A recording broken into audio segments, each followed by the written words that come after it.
hang on to your seat, baby, because this one's a screamer.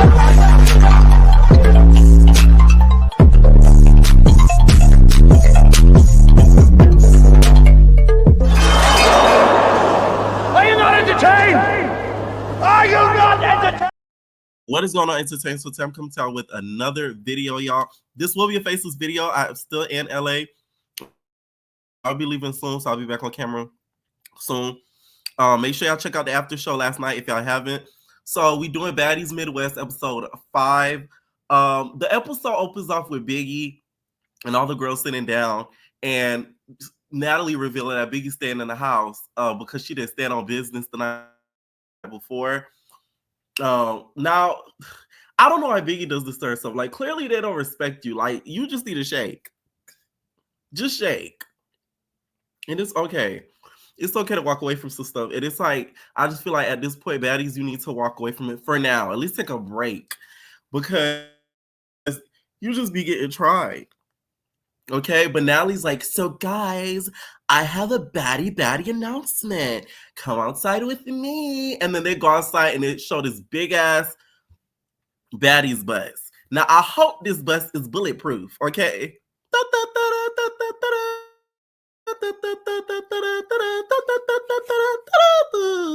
This time, baby, I'll be bulletproof.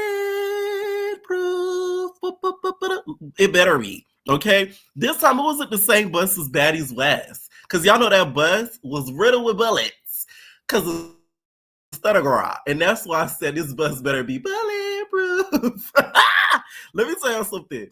The Baddies better be careful this time. Because we saw what happened on Baddies Midwest. We had a whole bunch of crip niggas shooting in the air and some more-ish, okay? The bus looked really nice, I'm not gonna lie. Like, it gave like an actual artist's tour bus. It was big, it looked compact, spacious. It really did look amazing. I wonder if some of the insides was what Cleo said was looking like a slave ship. A baddie slave ship, right? The girls start like reminiscing about, how on Baddies West there was fighting on there. Y'all remember when Rolly had kicked that girl out on the bus when Natalie fought that girl? Like, they just started reminiscing on it. Natalie said that there's gonna be like 10 of them at the same time on the bus and not all of them at once. And I'm like, thank God, because the way they was cooped up in that bus like a pack of sardines, I said, how is this gonna work? So I guess they're gonna do 10 at a time and they're gonna like rotate. Now they show a montage of the girls getting ready, and it's not like a usual montage. This montage I wasn't a fan of because it was given like Made. Okay, y'all know MTV's Made when they used to be looking in the camera. I didn't like that. Like, y'all used to just show them getting ready and then just us kind of gazing in their beauty when they, doing their thing, not looking at the camera. That was a little awkward to me. And shout out to Summer. You have to have in life a state of delusion and a state of confidence like a Summer, because you would have thought she was the baddest thing walking. You couldn't tell her nothing. You could tell her Nathaniel about how she looked. Like, literally. That bitch Lex, let me tell you something. She really is T. I don't care what nobody says. Like, her face card is like top tier. Like, facial structure, everything. Say what you want. Okay? Now, Ivory, Big Ivory, couldn't go because of her lip and it got infected. I don't know what was in Ivory's mind to think, ooh, let me get a piercing right before I go on this fighting show and I might get busted in my mouth. Why would you do that? Like, I was seriously wondering what she thinks doing stuff like that, because it's like you literally set yourself up. Now girls can say they sent you to the hospital. Now, I know you ain't doing that. I can't believe you did this. That's why I don't tell you nothing. Because Why you do that? why I do what? Why you do that? Because all I'm saying is, if you could say, oh, Lex, I made your nose bleed because she had a piercing, then I could say I busted your lip because you had a lip piercing. I'm just saying, fair is fair, right? That's all I'm saying. So it's like, I don't think it was smart of her to do that. And then Lex, you really should have did your big one and bragged on it. Be like, bitch, I sent you to the ER. I sent you to the hospital. Get that lip checked. Like, you know what I'm saying? Like, I would have gagged her. So they get on the bus. Jasmine and Renee super excited because they blocked her on this club from entering before she got on Baddies because she got in a whole fight beforehand. So she's happy to be back because she can't be banned no more because she's under contract with the freaking club. Now Summer, listen, Summer had like one of them little rainbow AliExpress Timu IMBU type of dresses on. It was like pink. It was a little tacky. It had some rhinestones. It looked like, but she starts popping her ish on the bus, and they're like, she's like, "I love Detroit. You know, we Detroit players right here. We thorough." So our boy's like, "Why did you go against a Detroit girl?" And she's like, "Because the Detroit girl went against me. That's why." So then Jasmine's like, "Oh, she's delusional." She's like, "What you mean? Because you're a dick eater. How are you a baddie?" And then she's like, "Because I'm a baddie right here." She's like, "Where?" Listen, I'm telling y'all, to have the confidence of Summer, it takes a lot. It takes a huge sense of delusion and confidence, okay? Because I like the dress. Summer did look a little bit of a mess, okay? But I like Summer. I like her confidence and I like her comedy and her attitude because you can't tell her nothing. And that's the attitude you need to have in life, okay? So you can't let nobody step over you, right? Ain't that right, Natalie? So they pull up to Love and Tequila. I will say that club looked very, very packed. One thing about the Baddies, they do know how to bring out a crowd. So say what you want about Natalie, but the girl she be getting the bookings together and right. Now, before they could even really get in, oh my mama nigga, they start attacking Summer. I'm like, oh Summer. Okay. Summer remind me of Sexy Red. We're gonna call her Sexy Pink. So they start attacking her, they start squabbling her down, but she sort of hit them back and they took the girl up out of there. The girl didn't even get no camera time. They blur her face out and all. I hate when random people try to do stuff like that because you're not gonna end up on the final cut because you didn't sign a freaking whatchamacallit, a clearance to be on the show. So they're not even legally obligated to even show your face. Yeah, that mean okay. So what was the point in doing that? And Summer still came out victorious in her cheap pink. Okay, you can't tell her Nathaniel. Now they get on the stage, they start performing. That wig on Scotty, let me tell you, it brings a different side of Scotty.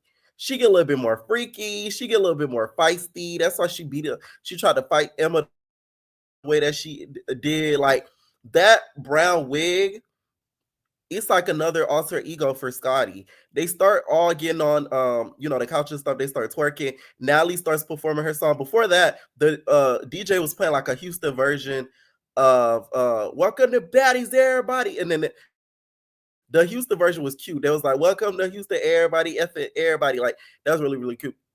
So Natalie performs. And then we have Jane Alexis performing. Y'all know that's the biggest up and coming rapper in our generation right now, according to MTV. So it's like, of course she had to have her shine.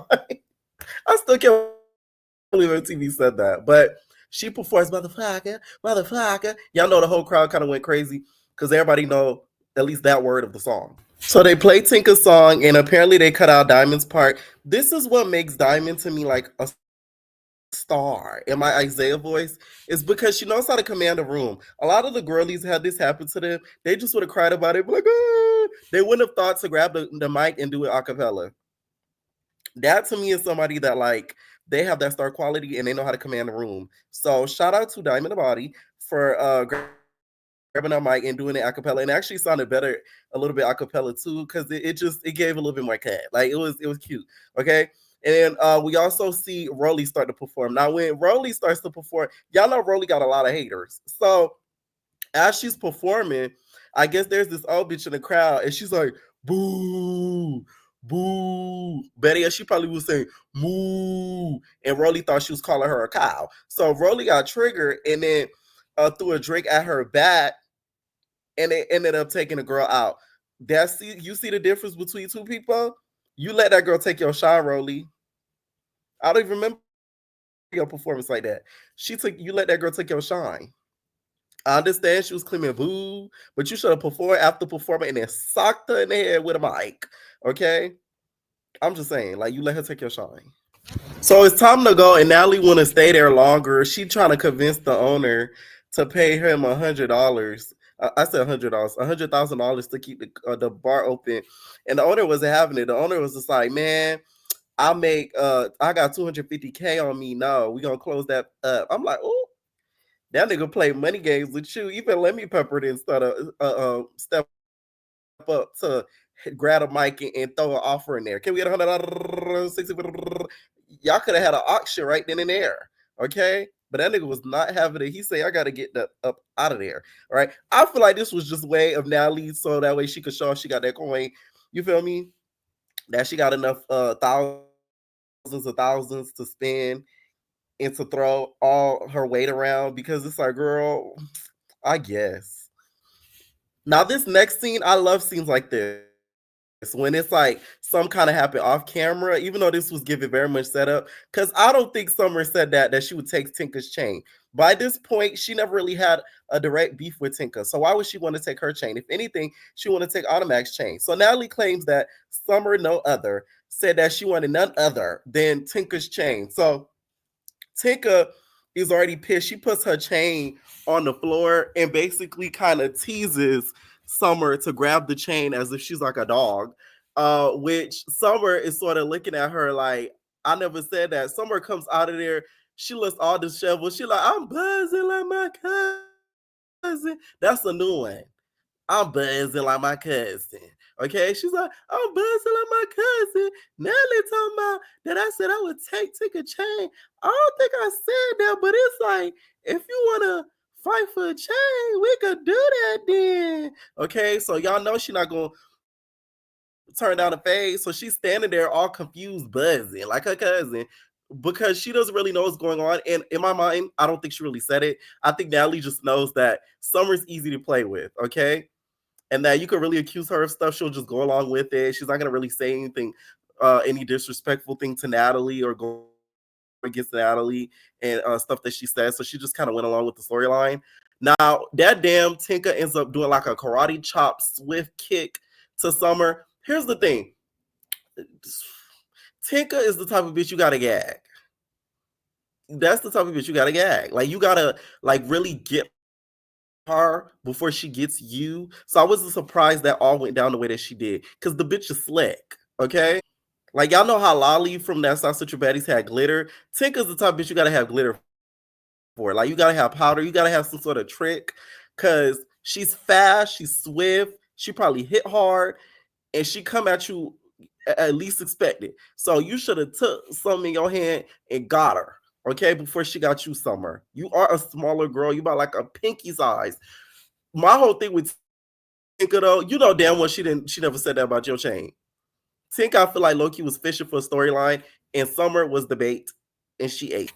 So the scene kind of ends there, and it's the next morning. We see Natalie sitting there with Dolly and then Summer. I said, "Oh Lord, Summer, they about to set you up. You're getting got. Okay, I'm getting you." And she got got. Now she's sitting there, and they start talking about the night before how she was turned, and Dolly started to basically tell and remind her of everything that sort of went down and how she was turned up. Here's the thing, Dolly, I like you and all, but like, nah.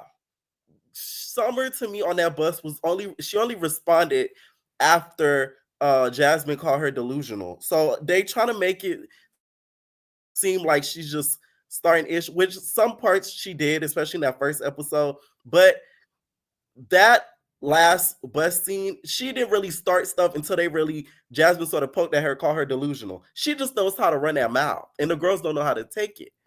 Okay, so that's what I think it really boils down to. Now, next thing you know, Tinka walks in. So Tinka walks in. She's just like, "So you're not gonna play with me?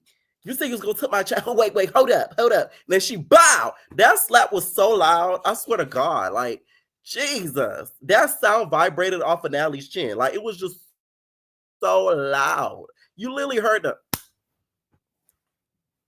the palm hit that girl face. It was a hard slap. Not gonna lie, I wouldn't be able to forgive you, Tinka. I swear, I feel like a slap is way more disrespectful than a punch. Like a slap is like somebody's hoeing you. Like you're a whore. Like you're a slut. Like somebody slapping you like that, like a pimp slap. I just don't like the way that wig came off of Summer's head. Like Summer, I'm gonna need you to do something else when it comes to them wigs. I feel like you need a hair hat. Ain't nothing wrong with a cute hair hat. So that way nobody can snatch that off your head because that wig came off your head without effort. It looks like Tinka, you know how you put two fingers together and you grab something really quick? Okay? It looked like she put two fingers together and said, Thoop. It's a, you know what I'm saying? Like she didn't even grab it with a full palm. Like, what the hell, Summer? The wig just came off too easily. That was a bad shake and go. The wig was just going. It didn't even shake. Like, oh my God. So Tinka has a wig in her hand. She talking about, oh, this her new wig. It's a new blonde one. I'm like, girl, you better off giving her the wig back because the quality didn't look up to par to even begin with. Okay, it was giving a little bit of poo doll. It had the same hair quality as a damn Capri. Right? I'm just saying. So it's like, I don't think you would want that wig and to install that wig. Okay. Now, Summer got her beanie on, and Dolly's basically trying to calm her down, telling her, like, hey, did you really say that? Like I said, I don't think she said that. I think Natalie set her up and acted as if she said that in order to kind of keep going with the storyline of Summer starting up ish and keeping up ish. So as they go back to the table, Summer is basically saying, no, you were the one who came up to me and said that, hey, you came up to me and said, you gonna try to take my chain. I heard you want to take some chains. I feel like this is exactly what happened. I think Natalie told Tinka, hey, I heard Summer gonna snatch somebody's chain. It might be yours. So that's when Tinka went up there and said, hey, I'm gonna take your chain or whatever. Tinka went up to her and said, oh, you gonna take chains? You gonna take my chain? And Summer probably like, I'd take anybody chain. Fuck you, me on my mama, nigga. So I think after that, that's when the storyline got brought up. You know what I'm saying? That's how it came into fruition. All right. That damn Tinka is so dramatic. She like, wait. You mean to tell me with your tipsy doodle ass, you mean to tell me that I'm the one who started with you? Wait. Hold on. I'm like, Tinka, please. You are not Jayla, bitch. We don't need a soliloquy from you. Just so dramatic. Like, oh my, I can't. They end up sort of squashing the beef. Like I said, it was never that serious. Tinka ends up giving her wig back. To be honest, hopefully Summer on this next round gives her a tighter install.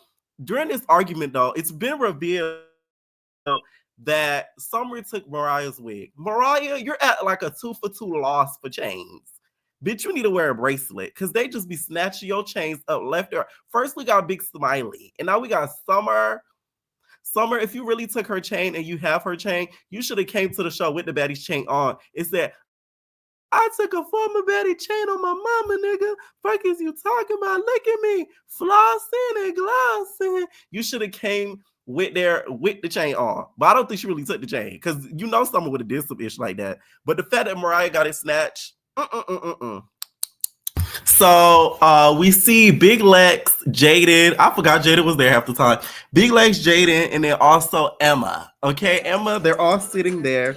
And my bad, y'all. Big Lex, Emma, and then also we see Jane and Alexis, they're all sitting there and they start talking about everything that's been going on. And then also how Emma feels about Scotty. Now, the way that Emma's going about this is just all the way wrong because she's not letting a storyline build up. But that's what the girls were forced to do at the beginning of the season. They each had to pick an OG from what I see, and they had to call them out on things that they didn't like or things that they may have beef with them about, even though they barely known them for about a couple of days. So that's who she had to pick, and it was Scotty. Okay. But the bad thing about her, Scotty has the pepper. So it's like if she has the pepper, you needed the onions and you didn't have the onions. You feel me? So it's like it never was gonna end up working out for you, Emma. And that's why allegedly, spoiler alert, y'all, she ends up getting sent home early. So Scotty comes in there and then Scotty's just like, you never gave me a chance to really like get to know me like one-on-one. Like, what's up with that though? Next thing you know, Emma's just like, well, you know, you ripped my wig, so I still want my fade. So what's up with that, right? She gets up and they start the tussling. All of a sudden, the camera angles, I don't know what happened to the cameraman. We start seeing the walls, the security, the air. No fight though. This is the stuff that bothers me. We get how Scotty has favor because of the pepper, but let's be fair here. If we're gonna show a squabble, let's show the full thing. Don't be trying to hide it because y'all trying to protect her from having her on footage getting whooped. We didn't see Natalie get whooped. This is why I feel like Natalie has a problem with Scotty because she has a lot of favor because none of the other baddies get the privilege of getting footage cut off or not seen out of a fight. And we saw that with Scotty. Clearly, there was footage of the full thing and we didn't get to see it. Because you mean to tell me no camera caught that full entire thing? And it was just cut, sliced, chopped, and screwed T-Pain. Chop, chop, and screwed, chop, chop, and screwed. Like, come on now. I call pure cap. It's irritating. I don't think it's fair. I think it's effed up. I don't know how the baddies sort of like deal with stuff like this because it's just like, it's just not fair. Okay? It's just not fair. So next we see Anamac, Tasiki, Diamond, and then Biggie talking. And Anamac is still feeling a way that Biggie didn't stand up for herself and also defend her against Summer. Here's the thing, Anamac. Nobody has to fight for you. My whole thing is when J.O. slapped Biggie in that church praise dance outfit, I didn't see nobody come behind her and slap the hell out of J.O. for hitting her first. So like this whole Crimea River is like it's getting on my nerves, Animac. Like, is your face cracked again? Like, get out of here. Like, to me, it's like Biggie's grieving at this point. Although I feel like she shouldn't be on this season, especially if you're grieving. The fact that they're making it like this big to do as she's not defending herself and so on and so forth, and how she's, you know, not standing on business is ridiculous to me because Animac, you wasn't standing on business either when Dolly kept messing with you. So if we go call a spade, let's really call a spade. You in the same boat as Biggie. That's why Tasiki on the next episode gonna have to step in for you because Automatic keeps putting her foot on your neck and you don't know what to do. I mean, Dolly keep putting a foot on your neck, Automatic, you don't know what to do. So it's like we're being a little bit hypocritical here. And Diamond, I love Diamond, but it's like I don't feel like this was her conversation to talk anything about. In my opinion. And then, damn, Biggie, why you threw that shade? Why you over there being messy for? Biggie said, you know, I don't think it's okay to, you know, get beat up on TV. And I'm like, Biggie, you've gotten beat up on TV. So how you gonna throw shade at Diamond when the same thing happened to you? We don't see you get hit on TV and not do nothing about it. So what's worse? I'm just saying. So, you know, you can't be really doing too much on Diamond and throwing shade on her because it's like, you know, it's the same thing. Now, Pretty P comes out there and she starts to correlate what's going on between her and Diamond to the whole Biggie situation. And it's like, Pretty P, go over there and go knit some mittens because no, okay, you and your guys just go over there and start knitting some mittens because this had nothing to do with nothing. Automatic said, I don't get the correlation. There was no correlation. Okay, it didn't correlate. Also, I noticed Diamond's lisp has gotten way worse because of that fight. And I'm telling you, I would have had to get Tasiki somewhere or another. Like, I just would have had to get you. It wouldn't have not been me, maybe somebody else. I would have had to pay somebody at the club to get you. So you would have got. And nobody would have knew it was me. I'm just saying. Okay? Like, she could barely speak in that scene with Biggie. She's like, I'm like, oh, I would have felt away. I would have felt away. So they end up making peace or whatever. Biggie's like, say on, I'm bringing with half a lung, nigga.